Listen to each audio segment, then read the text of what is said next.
Yeah. My root ratio and global pandemics this decade, fucking head to head at the moment. That's actually how it's going, alright? I'm not going to lie to you, I fainted the first time I ever received oral sex. That's how well I'm going.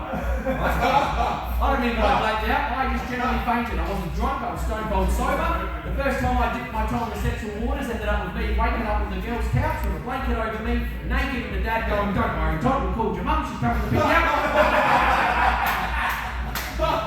That was my Friday, how was yours?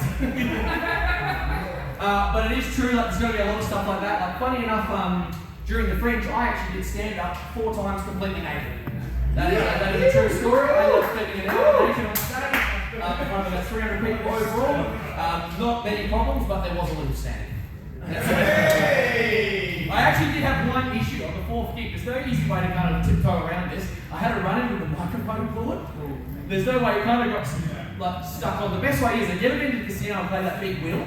When it gets to about 3 numbers off, that's the kind of little clip it gave me like that. It made me do a bit of a cold shiver on stage.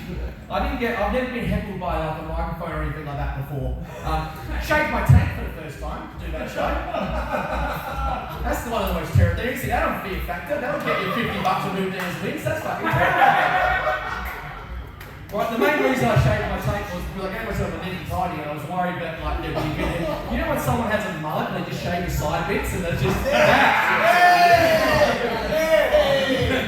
Your tank's over there. So yeah, one of the most terrifying experiences of my life. So a lot of my stuff is just going to be talking about sex and how I've got none of it. My mum cost me my virginity when I was 19. That was right. Got cock blocked by my mum when I was 19.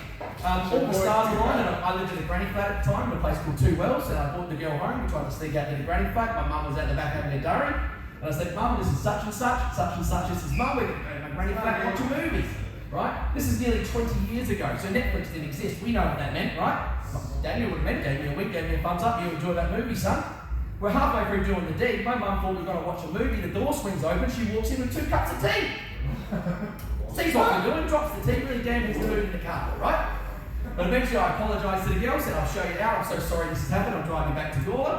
And about 5 or 6 minutes went past, and I open up the door, and there at the door, the little doormat of my granny flat, were 2 new cups of tea.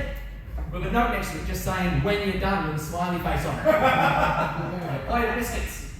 Now, you might think that's nice. Mum felt bad about what you did. No, my mum thought I'd be that quick, the tea would still be hot. Earl Grey, quite healthy, 1 sugar, I love her, and she knew what she was doing with the biscuits. We had the milk arrowroot and the Scotch finger. And the lemon crisp is that's the favourite. Right? It's got the point. I've got a nickname for my cock now, I call it garnish, because it's just there for show and presentation. That's all it is. Whereas McDonald's item with a filet of fish, it's on the menu and bastard never orders it, though. You do, you've got to wait 5 minutes to be ready, and after you've had it, you wish you didn't. Clitoris still confuses me. But don't get me wrong, I know where the clitoris is and roughly how to get there. I fucking know where Taylor Bend is as well, and roughly how to get there as well. Need a little bit of help. But the clitoris to me is like going to someone's new house for the first time. You want to use their toilet and you're embarrassed to ask where it is. So you just keep staring at the hallway going, "What's up there?" Just don't know what door it is. I don't even have standards with women anymore. I'm not proud of that. We've got guidelines, right? I've got 3 guidelines that become romanceable in my eyes. They are: number 1, you need to be alive. Number 2, you need to be a woman. Number 3, you need to be generally clean downstairs. You need to meet 2 of those 3. 90% a joke. I came into a pack of biscuits once. Jammy Dodgers, if you want to know the brand. Jammy Dodgers. I was living in England in 2013 and 14, just working in hospitality, and I still remember this. Did a 16-hour shift in a place called the Saxon Mill. We lived upstairs. Did the shift, and all I wanted to do was go back to the room, just have a fucking curly whirly and away. Just in that order. That's all I wanted.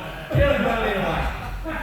But I went in there and I had the curly whirly and I didn't prep properly. So I kind of, the steam was going up the spout, and all what was within arm's reach was a half pack of Jammy Dodgers. So it was my bitch for the night, virtually.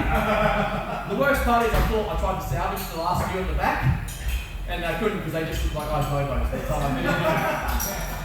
I was thinking to myself, how can this get any more worse? How can this get any more degrading? Here I am, a 26-year-old man at the time, on the other side of the world, supposed to be living my dream, and here I am, covered in, well, ice bobo, right, with these soggy sayos right next to me, and I thought, this can't get any worse, can it?